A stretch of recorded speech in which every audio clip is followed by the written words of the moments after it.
नमस्कार दोस्तों, बहुत बहुत स्वागत है आपका अपने चैनल एजुकेशन प्रेस में। तो आज हम लोग बात करने वाले हैं क्लास 12 हिस्ट्री चैप्टर नंबर 1 है ईंटें मनके तथा अस्थियाँ। हड़प्पा सभ्यता के बारे में बात करेंगे। हड़प्पा सभ्यता को सिंधु घाटी के किनारे बसे होने के कारण इन्हें सिंधु घाटी सभ्यता भी कहा जाता है।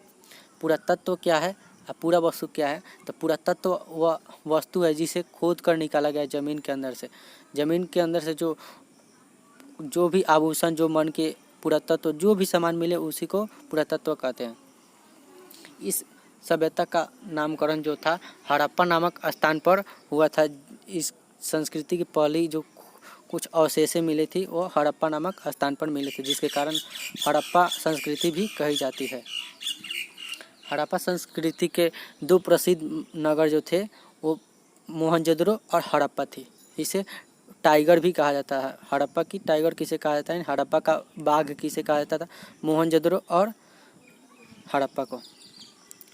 हड़प्पा सभ्यता की खोज जो थी 1921 से लेकर 22 के दौरान की गई थी।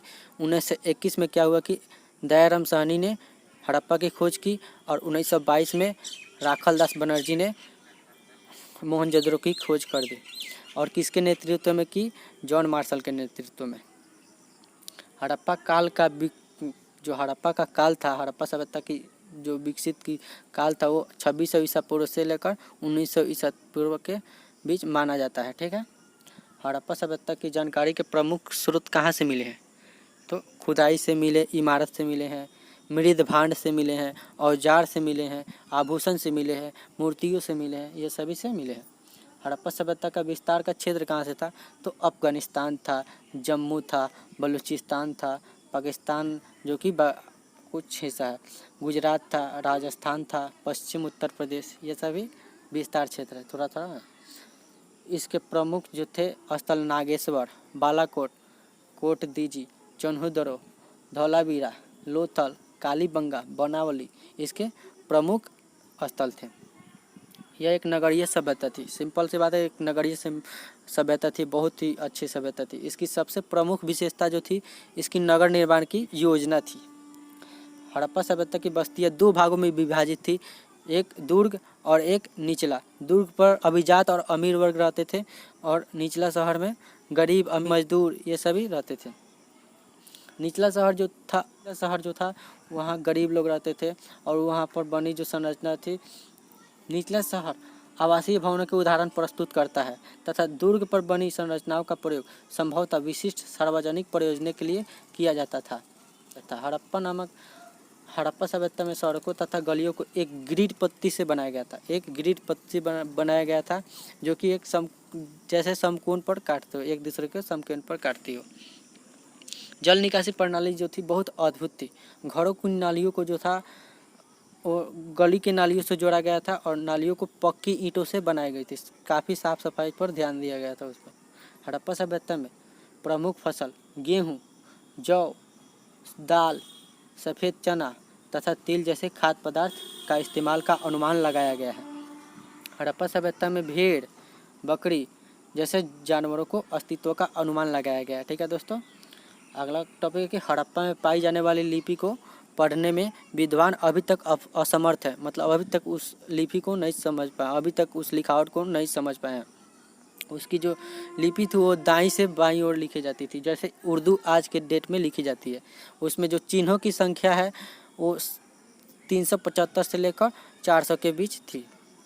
हड़प्पा सभ्यता में बाट का प्रयोग जो था वो आभूषणों को और मनकों को तोलने के लिए किया जाता था, जो कि आज किलो बटकारा या कुछ हम लोग तौलते हैं।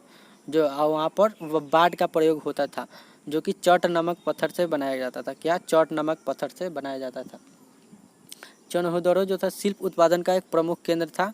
उत्पादन हुआ करता था, जैसे शंख की कटाई करना, धातु का काम करना, मुहर बनाना, चट बनाना, बाट बनाना, यह सभी क्या था? शिल्प उत्पादन का काम था। यह सब चन्हुदरो में होता था। मुहरों और मुद्राकणों का प्रयोग जो होता था लंबी दूरी के लिए होता था। वहाँ पर अगर एक जगह से दूसरी जगह कोई सामान जा रहा है तो वहाँ पर मुहर मार दिया जाता था ताकि कुछ छेड़छाड़ ना हो उस सामान से। हड़प्पा स्थलों से मिले सावधान जो कि मरे हुए लाश होते थे, उससे आमतौर पर हमें ये पता चलता है कि वो उनके साथ मृद भांड, आभूषण ये सभी दफनाया जाता था। अनुमान लगाया जाता है कि वो लोग पुनर्जन्म में विश्वास करते थे और वहाँ पर सामाजिक भिन्नता भी पाई जाती थी, ऐसा अनुमान लगाया जाता है। और वहाँ पर मातृ देवी की पूजा होती थी, धार्मिक स्थल जो था मातृ देवी की पूजा होती थी।